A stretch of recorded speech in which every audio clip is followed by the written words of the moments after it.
Good afternoon, Mr. Chair. It is 4 o'clock and we appear to have quorum. Thank you. Call this meeting to order.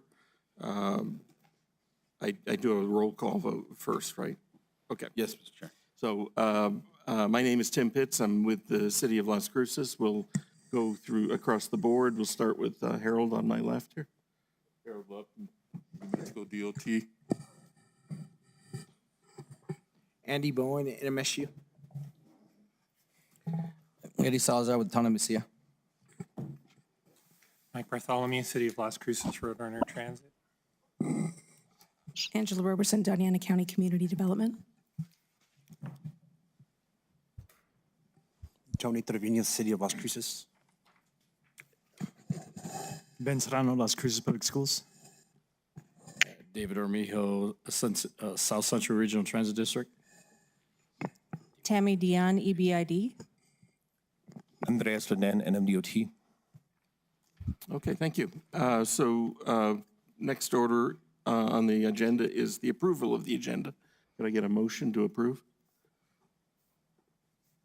So moved, Angela Roberson. Second, Harold Love. We have a motion and a second. All in favor? Aye. Any opposed? Okay, motion passes. Next, we need to approve the minutes from February 6th. Again, motion and a second. So moved, Harold Love. Second, Mike Bartholomew. Okay, thank you. I have a motion and a second. All in favor of approving the minutes from February 6th? Aye. Thank you. Any opposed? Okay. Next item on the agenda is public comment. Do we have anybody from the public wishing to speak to the board? Okay, thank you. Item 5 is action items. We have 2 today. 5.1, the Transportation Alternatives Program and Recreational Trails Program Call for Projects Recommendation. Thank you, Mr. Chair. Dominic Loya from Mesilla Valley MPO staff. So we do have 2 projects. One will be from the Town of Mesilla, and then the other will be from Las Cruces Public Schools. And we will go ahead and start with Las Cruces Public Schools, and that will be Ms. Ashley Curry presenting.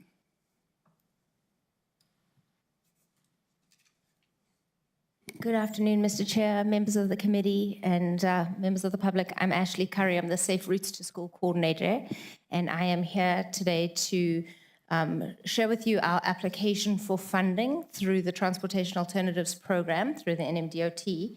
And my PowerPoint may look a little different. It may look more like a report than it does an application for funding. And the reason for that is I want to give you a little bit of history. We've been doing this program in Las Cruces since 2006. We have a robust program, and this grant funding is a continuation of that same funding. So I'm going to give you a taste of who we are, what we do, and what we'd like to do to continue with this funding.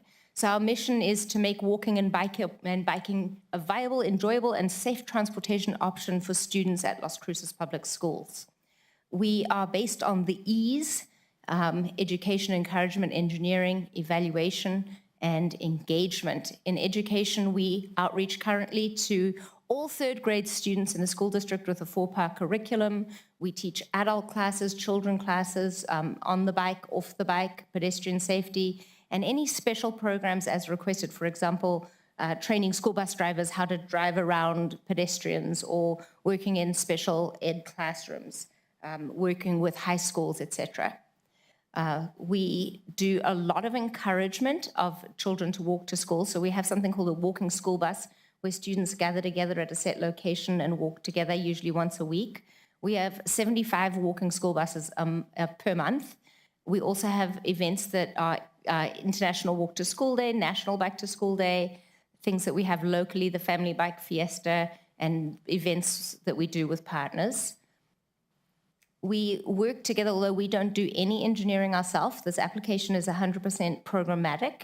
It is a non-infrastructure application, but we do work with our engineering partners at the city, the county, the Town of Mesilla, and MDOT, and we do walk audits to be able to assess the environment around the schools so that we can offer feedback to what may need improvement or is working currently. We do evaluation of our entire program. Currently, we're doing student travel tallies to every student in the school district, finding out how they get to school, how they get home from school. With this data, we compare it to other student travel tallies that we've done in the past and to each other's schools. An example of the use of this would be looking at the NMDOT project on University Avenue in front of ZIA. We did an evaluation before construction began. We'll do another evaluation after the construction is complete, and we'll be able to assess whether more students are walking and biking to school after the infrastructure, pedestrian and bike infrastructure improvements. We do parent surveys. All of our programs, we do participation data, and as I mentioned, the walk audits. Engagement is our partnership. We wouldn't be here without our community partners. We work with nonprofits, governmental agencies, businesses, and we do a lot of collaboration and partnership. We serve all members of our community respectfully and fairly in whatever manner meets their needs. And we are co-joined with many of our supporting agencies in their plans were written into the Active Transportation Plan, Plan 2040, the New Mexico NMDOT plan, and many others, but the application requested at least 3. And the accomplishments of this year, we were able to hire 2 additional full-time staff to have 3 full-time staff. We have 45 walking leaders at our schools, and you can see for yourselves the other things. Some of them have already mentioned what we are doing. Our future goals, we are currently underway writing our 2025 to 2030 action plan. This funding would be a good portion of this action plan.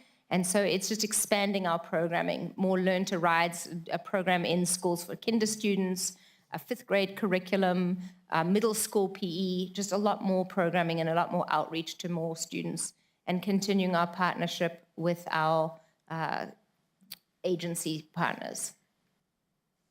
Our budget, this is our budget, as you can see, we're asking, it's a total of $700,000, and that includes the 14.56% match from Las Cruces Public Schools. So again, this is a 2-year funding cycle from 2026 through 2028.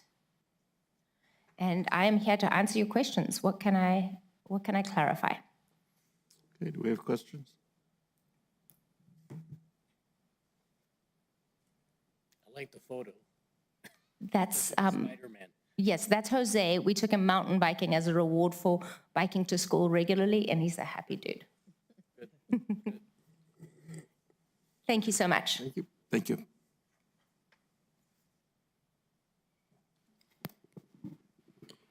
Next, we will have the Town of Macias TAP application presented by Mayor Russell Hernandez. Mr. Chair, members of the committee, I actually don't have a PowerPoint for you today, which I do apologize for, but my application is pretty straightforward. We have our trail multi-use path that goes down kind of the north there. That was a project that was approved by you all a couple of years ago that was completed recently. We have one more phase that was that we'll be finishing here probably within the next couple of months, which is a bridge widening project. But what we're looking for in this application that we have been submitted to you as a request is approval to put lighting down this path because it is an extremely dark area of town. And what we're looking at is putting low-level bollards up and down the entire path. So that would be 4-foot bollards. And then at the intersections, as well as the points where the path crosses the street in specific, we would be looking at having a 10-foot bollard at that with a light that projects just a little bit more light for safety. And really in all of this is coming forward because of the need of safety in that area and having the multiple crossings that go across a very busy street as well. The bollards would be located on the private property side of the multi-use path, not along the road itself. And these bollards there will be 96 that would be installed up and down the path. I do have a company APIC out of El Paso that has provided the estimate on that. And they are fully solar, so they would be off the grid, so that they stand independently. They are tamper-proof and resistant on that side, and we do plan on, in this current budget cycle, also including extra funding in our repairs and maintenance, just in case there might be the need for that as well.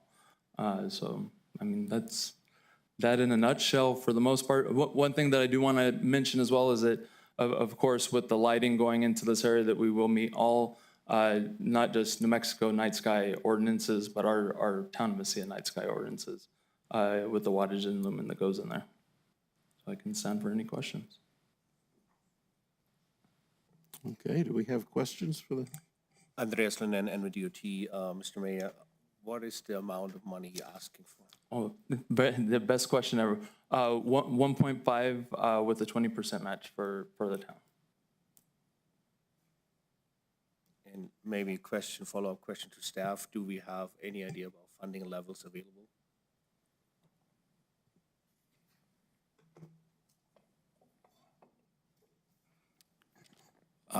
Mr. Chair, Mr. Lennon, they have not released exactly what the funding levels are going to be.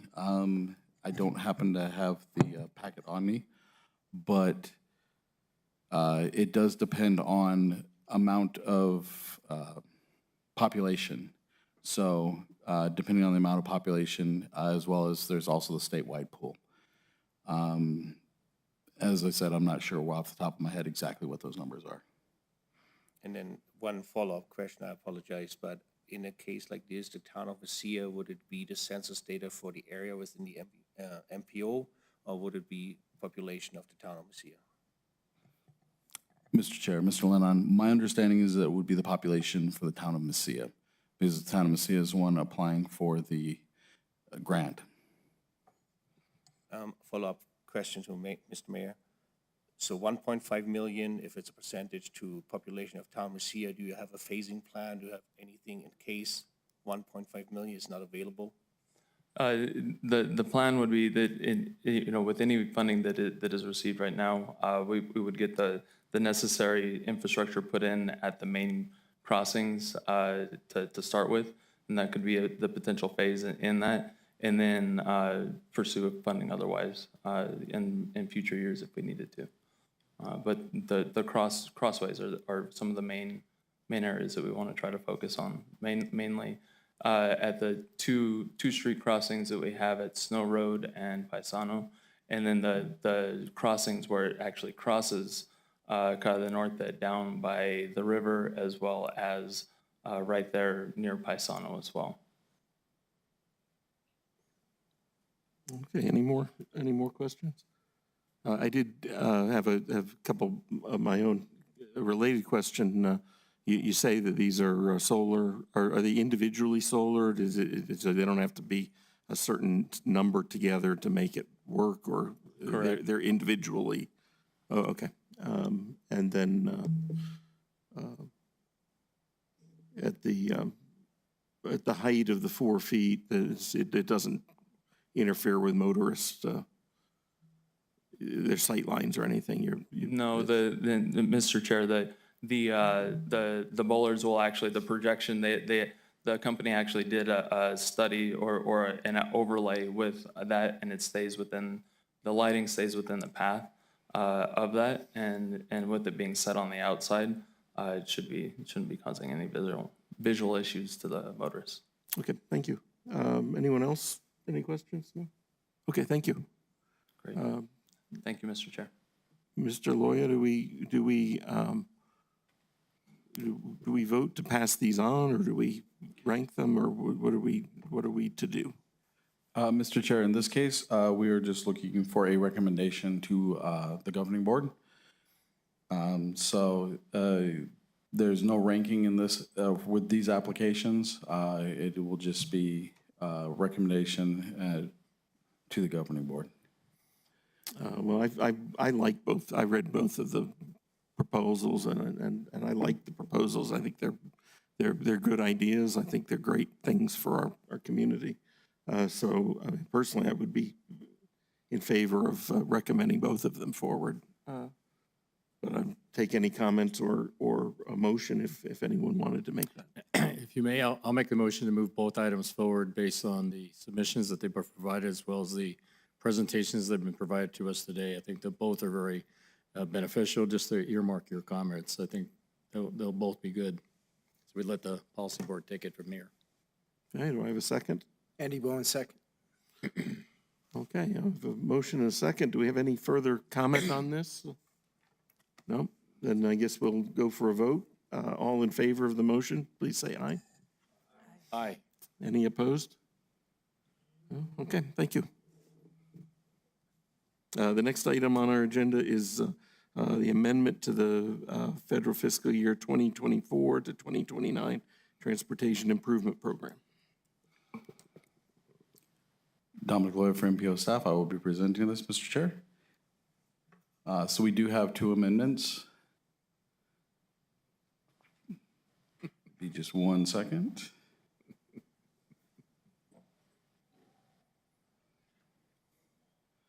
All right, the first amendment is LC 00590. It is for federal fiscal year 2025. This is an NMDOT-led project.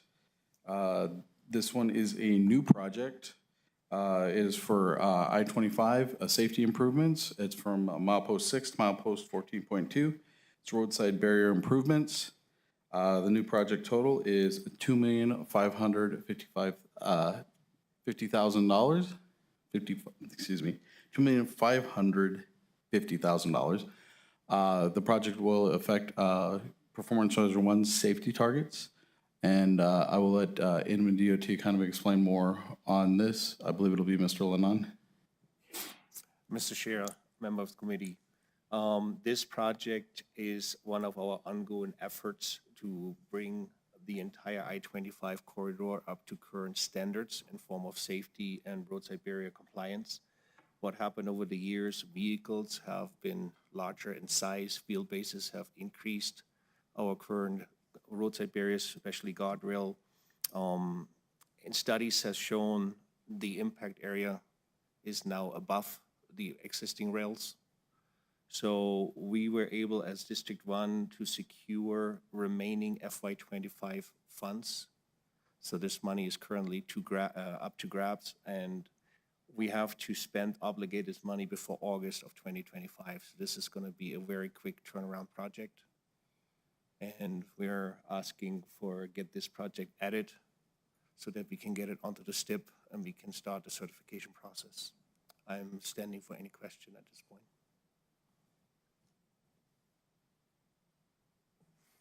Any questions on this project? No. All right, and then the second amendment will be LC 00380 for federal fiscal year 2028. This is also an NMDOT-led project. This is for I-25 Engler interchange ramp construction. The termini are being adjusted to mile point 7 and mile point 8.3. This will include guardrail replacement, damage improvements, and lighting, as well as the scoping increased for Engler Road underneath to Elks, between Elks and Del Rey, to include safety measures. And this project will also have an effect on Performance Measure 1 safety targets. And then don't know if NMDOT has any more to add on it. Mr. Chair, members of the committee, Andreas Lenen. As you can see, LC 00382 is a child project out of our ongoing study, LC 00380, what evaluated the I-25 corridor between Loman, north to Doña. 82, this is our second priority in form of improvements to the corridor. Building this interchange, allowing the ramps, we see it as a positive not only for the interstate network as well as regional significant in form of allowing additional access into the Northern Valley. This connection of Engler is a larger puzzle to the piece within the MPO jurisdiction, where we could potentially create another connection east-west through the I-10 corridor, working together with our partners in the city and in the county. So we hope this is step one for us to build a better infrastructure within the community. I'm standing for any question at this point. If I could ask, so this would be the whole ramp construction project, and it's set for 2028. Does that mean that it would be done in 2028? But surely you have other parts to that project up till then. How does that work? I just guess I'm learn a little bit today. Mr. Chair, we are asking to add this into the tip. We are actually currently actively applying for redistribution funds in FY25. So should there be additional construction funding be left over this year, and we are currently on a short delay or unknown condition on a review document of an IACR and interchange access IACR, interchange access change request. Or access, what is it? Help me out, Harold. So I was correct on that one. Because it requires federal approval that's currently sitting in Washington, D.C. But there's a good chance we would learn between July and August of this year of this project potentially can move forward in the construction project schedule. So adding it to the tip allows us, again, putting it into the STIP and then being ready for obligating the potential money. Okay, so if I can just rephrase in my own words, you're kind of putting this in so that it's a place to hold, to put money when it's available, so that this project can move forward faster. Forward, yes, sir. Yeah, I got you. Okay, thank you so much. Anyone else have questions on this project? No, that's it. BPAC did recommend approval at their last meeting. MPO staff is requesting that TAC recommend approval to the MPO Governing Board for the series of TIP amendments. I will now stand for any comments or questions. Yeah, if there's any questions, if not, I'd take a motion to approve these two projects going forward. Mike Bartholomew, Roadrunner Transit. I make a motion that we recommend this amendment to the governing board of the MPO. Andreas Linden, second. I have a motion and a second. All in favor, say aye. Aye. Any opposed? Hearing none, motion passes. And that moves us to our discussion item 6.1, Transportation Project Fund Presentation from DOT. Thank you, Mr. Chair. This is Andrew Ray for the record. We are very pleased to have with us virtually Ms. Allison Gillette from NMDOT Planning, who will be giving this presentation. Thank you, Mr. Chair. Thank you, Director Ray. Do you guys have the ability to put my presentation up, or do you want me to do a screen share?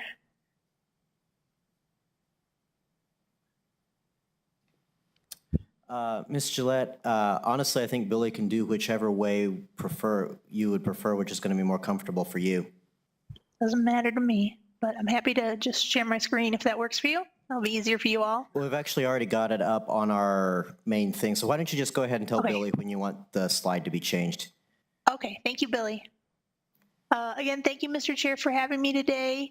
My name is, as Andrew said, is Allison Gillette. I am the Planning Liaison Supervisor here at NMDOT's Planning Division.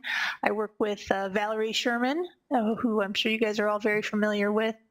And while this isn't normally my area of expertise, Clarissa Martinez from our Project Oversight Division was not able to make it today to give you this presentation, and so I'm stepping in for her. If there are any questions that I can't ask or can't answer, excuse me, I know that Andreas and Harold are great resources, and you're very, very fortunate to have them. Next slide, please. So just a bit of background, I'm sure a lot of you already know this. The Transportation Fund originated back in 2019 with HB 694. It is a wholly funded state project, so there's no federal funds mixed in. 95%, the state will cover 95% of your project costs, and 5% is expected to be covered by the locality. Eligible projects are included in environmental and other studies, planning, design, construction, acquisition of right-of-way, highways, streets, bridges. It's a pretty wide scope. They do emphasize, projects, and I know Andreas has reminded me of this, that are more regional in nature. And so, when you're thinking about what projects you want to submit for TPF, do keep that in mind. This is just more kind of history of the bill. It is a recurring fund. We'll get into that in just a moment. Next slide, please. So funding amounts have, for reasons I'm not clear on, decreased over the last few years. This year, they're looking at about 52 million. And that'll all be TPF funds, so nothing coming from any of the House bills. And in the future years, right now the estimate is 40 to 50 million. I don't know if that will change based on what's happening at the federal level for federal infrastructure funding, but that's what they're anticipating at the moment. Next slide, please. So the call went out for projects in January. I sent a letter and a packet of information to Andrew and all the other metropolitan planning organizations and regional transportation planning organizations, and I'm sure you guys have all received that. We have our usual deadline of May 31st. It is a Saturday this year, so please keep that in mind. You must submit your applications to the MPO and our TPO for your review and ranking. Those will be reviewed by NMDOT staff. Sorry, all this dust up here is kind of getting to me. For signatures and other requirements, and then you'll upload them to the final applications to an FTP server, which I did not know anyone still used FTPs, but I guess someone is. Next slide. So the package should include a cover letter that gives a brief overview of the project, the time frame in which you're prepared to spend the grant money, whether you intend to apply for a match waiver. We'll talk about that a little bit later. Verification that the funding requested will be enough to complete the phase of work submitted, and then whether it falls into category A or B. I do want to put something kind of an add-on to this about the cover letter that, and we can circle back to this if you have questions later, that if you are applying for funds or for a project that is already in the TIP, you can do that, but you need to make that very clear in the cover letter. Jolene Herrera of our STIP Bureau told me that it is in the TIP, and that if it does get TPF funds, that you're going to take it off the TIP list and just fund it with TPF. So anyway, next slide. Application packets. So the project, there's two kind of categories. Whether the project is located on or within a locally owned right-of-way, and affirming that it does not include federal funds. You cannot mix TPF with any federal monies, or that the project is located within an NMDOT owned right-of-way, or is an NHS National Highway route, and may include federal funds. And that last part about may include federal funds is only for projects that are from 2019. I guess there were some hiccups and hangups as a result of COVID from some 2019 TPF funded projects. I don't know if that affects any of the ones down there, but that would be the only time that federal funds would be allowed to be included in a TPF project. Next slide, please.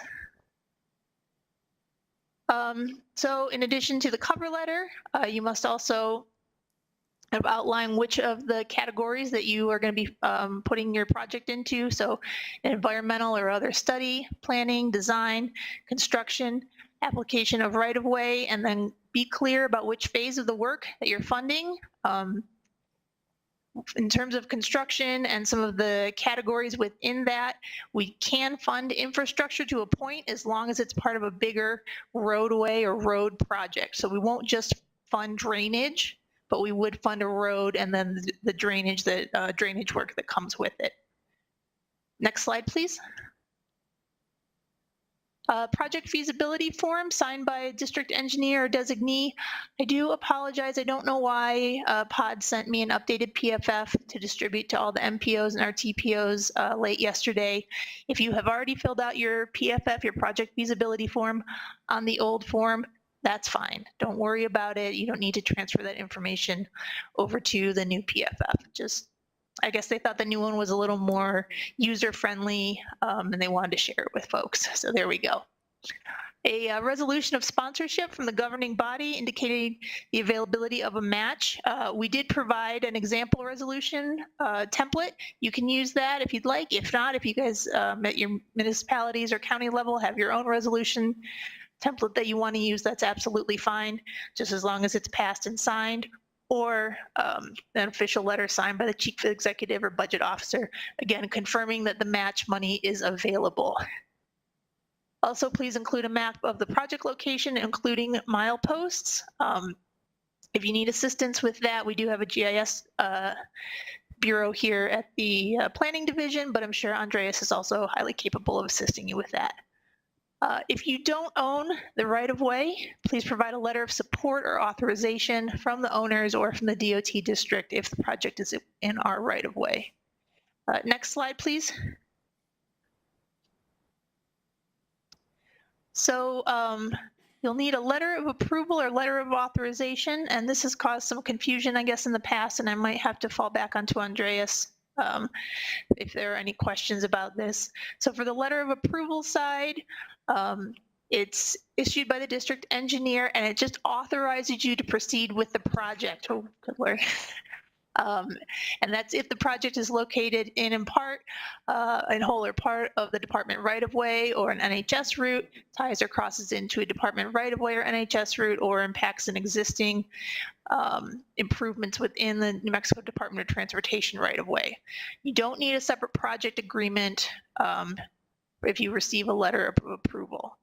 The letter of authorization, the conditions are the same, so your project is somehow going to be impacting a state or NHS route, and the letter of authorization, it authorizes you as an eligible entity to seek funding for the project that will that will need additional requirements from NMDOT.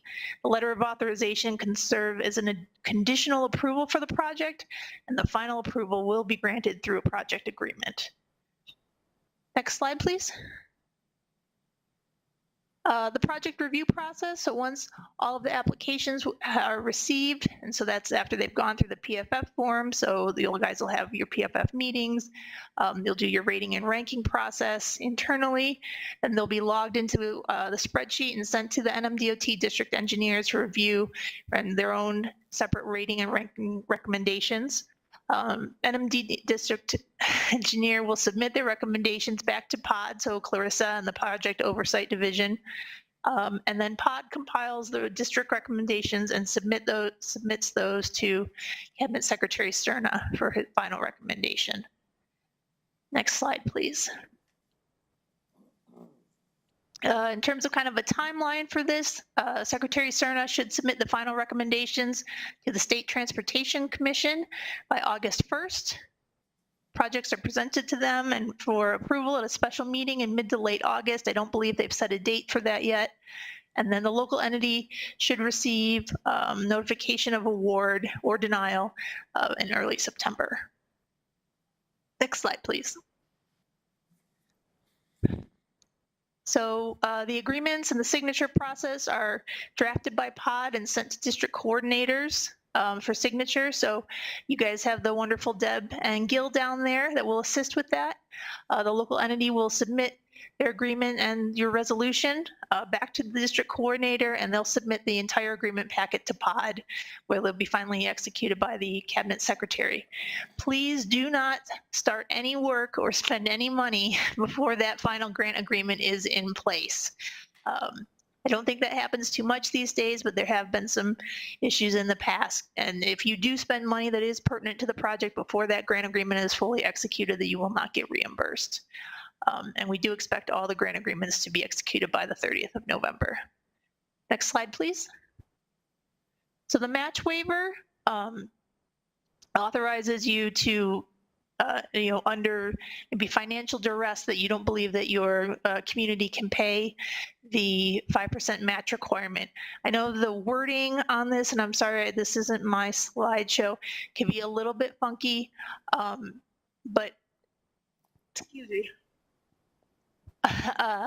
It is open to anyone, both tribal entities and municipalities and counties.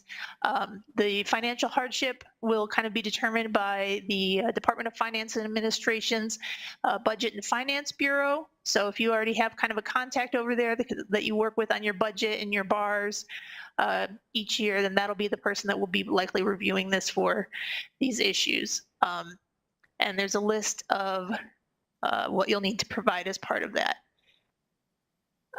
The district coordinator, so Gil and Deb, will have a sample resolution or a letter of intent if you do intend to apply for the match waiver program. And those are due on the 30th of September, excuse me. Next slide, please. Okay, I think we've gone all over this so far. Just in terms of more of the match waiver amendment, the local entity, you'll receive a notification of the state commission's approval or denial after they've reviewed, Budget and Finance Bureau's assessment, and the amendment will be drafted into the entity for your signature. After execution, the funds will be added to your encumbrance. Do remember, next slide please, that this is a disbursement program, so not a reimbursement program. And so you, unlike most of our other programs and grants throughout the state, you will be presented the money up front, allowing you to do the work and not have to pull from your own accounts. So do request disbursement if you're awarded as soon as the notice to proceed has been issued to all parties. Next slide, please. FAQs, I don't want to read these all to you. A couple that were kind of brought to my attention to bring up. No, a project does not have to be on the RTIPR or in your case in the MTP to be available, to be eligible for funding. As I said, if it is already on the TIP, you can still apply for TPF funds. You just need to make sure that if you are awarded TPF that you pull it off the TIP and that money can be reappropriated somewhere else. Can they award same, okay, yeah, okay, again, so no federal funding, can be mixed with TPF monies. If you do have other state funded money, so that could be capital outlay or LGRF. I think there's some other funds that come through like the Surface Water Quality Bureau that does drainage. And if that, as long as that is not federally funded or has any kind of federal mixing in it, then you're allowed to work that into the project as well. Is utility work allowed? Again, yes, but just not as a standalone. It's more as an upgrade or as an addition to a larger project. And no, we don't allow in-kind for TPF projects. It is permitted for LGRF funding, local government road funds, but we can't use in-kind, so you're using maybe your own staff time or staff doing some of the work to count as funds or services. And last slide, please. If you do have any additional questions, please contact Clarissa. She is the state kind of level at this, but you also, again, you have such great resources with Andreas and Harold that they could probably run circles around me for certain on what kind of questions need to be addressed and how to move forward. Are there any other things I can address for you all today? Do we have any questions? Mr. Chair, Andres and NUDOT. First, Allison, thank you so much for giving us the big picture overview. Any applicant who are interested in going after the TPF funding source, I highly recommend, if you have not participated in any of our District 1 outreach trainings, call our coordinators, call me, and I get you in contact. For clarification on the statement in form of utilities cannot be upgraded under the TPF funding source. Utilities can be relocated if they're in conflict with the transportation improvement. But if you have any questions in form of how to utilize the funding, D1 staff will be available to guide you during that application process. Thank you. Tony Trevino for the record. Andreas, so on the utility part, relocating, you can upgrade the utilities. However, most of our existing utilities are older clay pipe or asbestos pipe. We relocate the new pipe because we leave those in place. Is that considered relocating? Is that acceptable? Mr. Chair, member of the committee, it would be project-to-project relation, but if the intent of the relocation is to put in a new utility infrastructure, it would fall into interpretation of the reviewing team.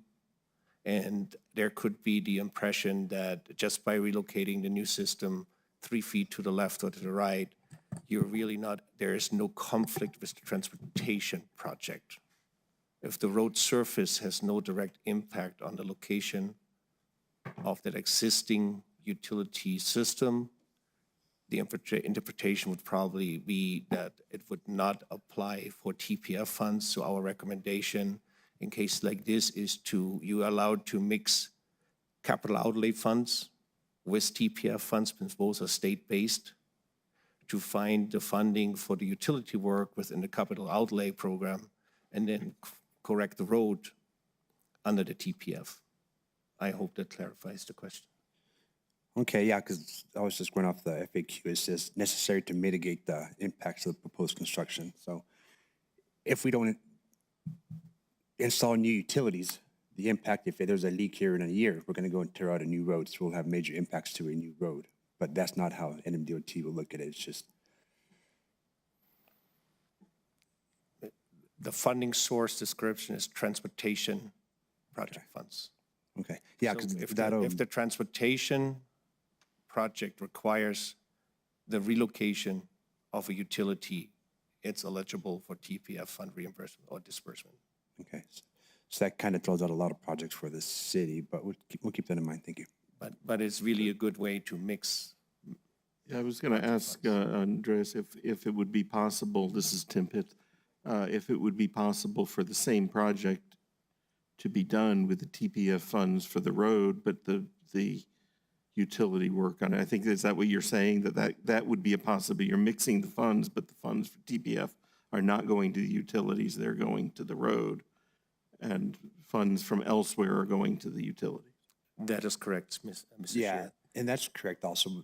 What I was getting to is utilities does not have the funding to do a lot of our upcoming projects. So Public Works has a lot of backlog because utilities doesn't have the funding to do projects. So I thought this was a way to help them out to complete projects. Okay. Any other questions?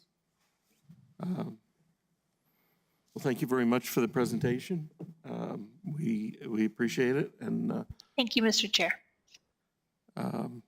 we'll move on to committee and staff comments, starting with the City of Las Cruces. I'll start. City of Las Cruces on the 18th of February passed our new land development code, which included the new design standards are passed. So we now have a new set of codes that we're under, and we're crossing our fingers that we don't have that appealed. But I think the county has some experience with that, so we're hoping not. But in any event, new projects will have some new standards to deal with. Tony, do we have any projects or any updates? Tony Trevino for the record. Actually, I came prepared this time from the last meeting. You guys described what you guys wanted. We have Cortez Road, which is a full reconstruction that includes water, utilities, gas, sewer, ADA, a trail, and that is under construction. That it just started right now. We have our MAP grant, which is that East Lowman and Walnut traffic signal. We are currently getting a consultant on board for the traffic signal analysis and for the improvements that are going to go there. The Madrid extension project will be starting this month in March. I believe March 10th. Construction will begin there. I think that's kind of all I have that are affect. Oh, we have the South Main Street. This has been kind of going back and forth from Avenida de Mesilla to Bouts. Working with BSNF, they threw us back. Now we got to go back and extend our construction down Bouts quite a ways, just based on the recommendations. So we're probably back to the drawing board, about 6 months behind on that one now, based on BNSF comments. So. Thank you. Doña County. Mr. Chair, Angela Roberson, no updates at this time. Thank you. Okay, thank you. Town of Mesilla. Mr. Chair, I have no comments. Las Cruces Public Schools. Mr. Chair, nothing at this time. Okay. Roadrunner Transit. Mr. Chair, Mike Bartholomew, Roadrunner Transit. We just yesterday got our certificate of occupancy for our new facility over near the Joint Utilities Facility. So we are moving in this weekend, a lot of our operations into that new facility, and we hope to be working out of it. There might be a few things we still have to do at our old location, but hopefully by Monday, we'll be working out of that new facility. So we're pretty excited about that. We're planning a ribbon cutting on the 21st of March at 10:30 in the morning for that building. So you're all welcome to come to that ribbon cutting for that facility. And I guess the only other thing is this is my last meeting with this body. I'm retiring. My last day in the office is March 28th. And Richard Hanway, at least for the foreseeable future, will be representing the transit section on this body. And Mr. Bartholomew, I understand that there's a reception in your honor in the new building on that last day. Yeah, I've been told that it's going to be, I think it's 11 to 2, something like that on the 28th, my last day here. And so it's been a fun ride, and I've been enjoying being a part of this body too. I think I've been on it since I came in 2002 because It predates me. yeah, because That's saying something at this point. Position on this board. Mr. Chair, if I could, actually, I just on behalf of staff want to thank you, Mr. Bartholomew, for your many years, as you say, of service on this MPO, not just in your capacity with the city of Las Cruces, but you have been a very valuable member, consistently contributing member to the MPO over the years. And so we're sorry to lose you, but we're happy. We wish you the very best in your retirement, but we are going to miss you, definitely. Oh, thank you, Andrew. And I'd like to echo those concerns from the committee that you'll be missed, and best of luck to you in your next endeavor. Thank you, Tim. And then South Central Regional Transit. Well, thank you, and thank you so much for your service, Michael. You've been very helpful to us at CRTD. You've given us our first home, which is at the Move It Center.